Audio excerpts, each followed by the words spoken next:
Hi guys, Iron Cameraman here. On this day of summer, which unfortunately ends in a month, I prepared an interesting video. In it, I talked about Skibidi Scientist and his plans. After all, everyone forgot about him, but he was one of the key characters, and it's no secret that he had a lot of plans that were not destined to come true. And what is more important is the fact that his death is not the fault of the Alliance or the agents, but Secret Agent, who once again interferes in the events of the series, even not just interferes, but literally controls everyone and does what he needs, using almost everyone around to implement his plans. But have you noticed that in this popular judgment among viewers, there is one small detail that changes everything? The thing is that throughout the series, he did come into contact with many people. However, we never once saw Debunking come into contact with the Astro toilets. Though on the other hand, we already had a clue in episode 70 that he was aware of the Astro toilets plan from somewhere. And given that we're only watching the show on behalf of the cameramen, not counting a couple of episodes with exceptions, there's a possibility that he already had contact with them, as he did with the scientist. Or another likely option is that he learned about them from the scientist, who definitely had a connection to the Astro toilets. Of all the characters in the show, he was the one who was friends, or at least could find common ground with them. The scientist barely managed to negotiate a peace agreement. He even had to pretend to be someone he wasn't in order to make an alliance and make his plan a reality. And in the end, who was the most vocal supporter and the mastermind behind the strategy to kill the scientist? That's right, Secret Agent, which brings up some strange thoughts, which is what we're going to talk about today. I also want to talk about Skibidi Toilets and Astro toilet technology and find all their similarities. Especially we'll be reminiscing about good old G-Man and his connection to Secret Agent himself. We'll also go over the Alliance and the Skibidi Toilets. I advise you to be prepared because I kept these thoughts and reasoning in a black box in the deepest part of my basement for a long time until the time came, and you will soon understand why I decided to open this Pandora's box now. So put like and subscribe to the channel because most of my viewers watch me unsubscribed.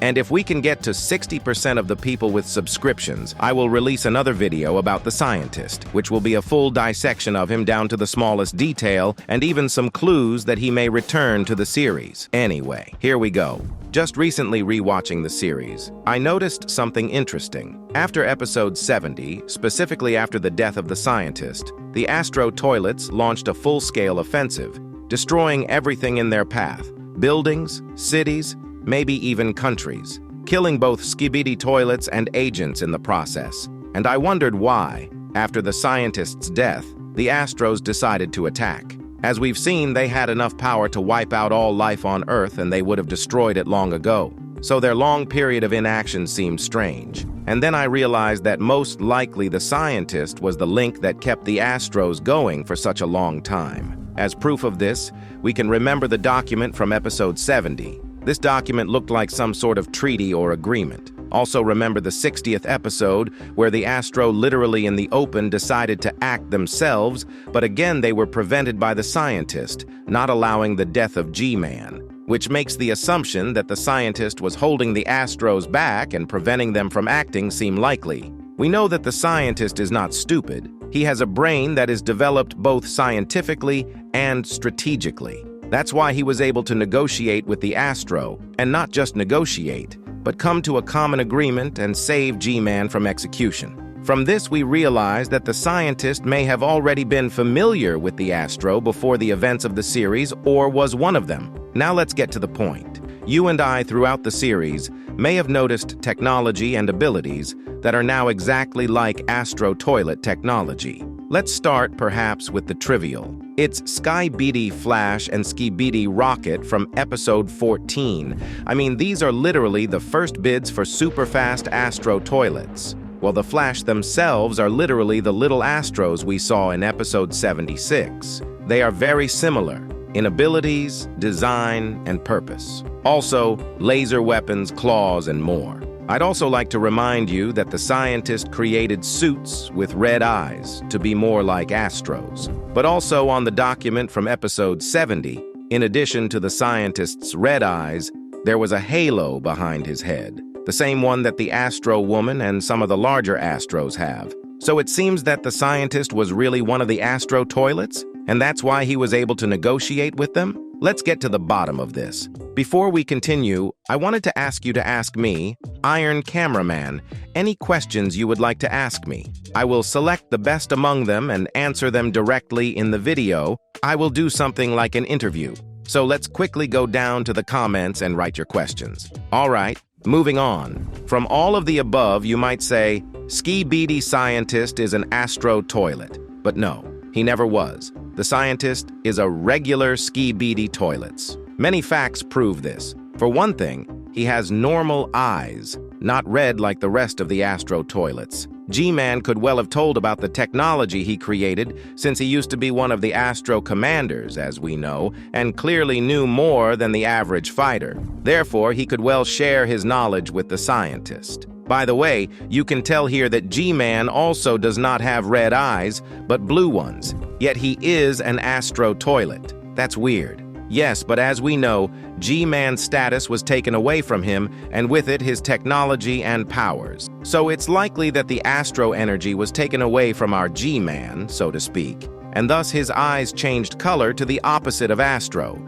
meaning they became blue. From this thought, we can understand that the scientist was not an Astro Toilet, as his eyes are of ordinary Skibidi Toilet color. But why did the scientist design his suits specifically with red eyes? It is quite possible that he pretended to be an Astro Toilet for a more loyal attitude in negotiations. After all, judge for yourself who is more reasonable to believe, a pathetic Skibidi Toilets who is worth much lower than an Astro, or his fellow man. So he decided to pretend to be an Astro Toilet, thus deceiving them and making a deal. In the meantime, he and G-Man created a Titan suit, which G-Man had earlier, just to counter the Astro and destroy the Alliance. After all, together G-Man and the scientist could do a lot of things and had already started to do so, until Secret Agent got to know about it. But there's a catch. Astro Toilets aren't dumb enough to fall for such a ruse purely because of the color of their eyes. That's why another assumption logically appears, that there were two scientists originally, and somewhere there is a version with an Astro who got lost somewhere, and this was used by the Skibidi Scientist version and came up with such a cunning plan. But we'll talk more about that in the next video, so subscribe to the channel so you don't miss out. Well, now it's time to figure out what Secret Agent is doing in this story. As I said, the scientist was the one holding back the Astro while preparing his plan to create a new strongest Titan. As you know, my theory is that Secret Agent and G-Man have a little deal. I won't plunge you into its essence, so if you're interested, watch this clip if you haven't seen it. But the main point is that Debunking has planned everything out in this war a long time ago. He has calculated who should die, who should survive. So in this war of the Alliance and the Skibidi Toilets, he has acted for both sides, helping both. That's what you and I have seen throughout the series. And he didn't really like the scientist's plan. Secret Agent wanted to eventually bring the Alliance and the Skibidi Toilets together to defeat the Astros. And the scientist was in his way, as he was holding back the Astro Toilets and getting away from his plan. That's why he let him be killed, so that everything would be as he planned. He wanted a union of the two races, and he accomplished that. Now we've already seen the union of small groups, but there are still those who don't want that union. And for the union to be made official, there must be some unexpected and noble act of one of the races towards the other. And who's going to do it?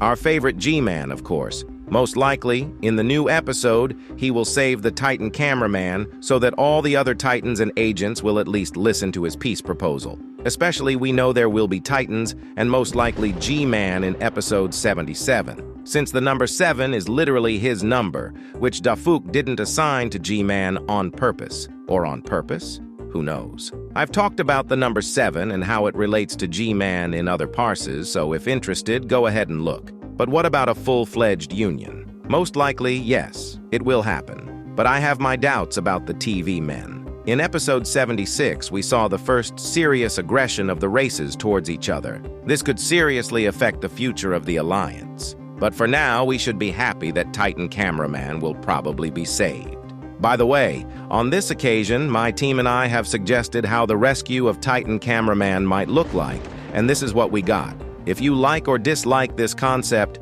we are waiting for your criticism or praise in the comments. But that's all for today. I hope you liked it. Put like and subscribe to the channel. That was Iron Cameraman. Bye.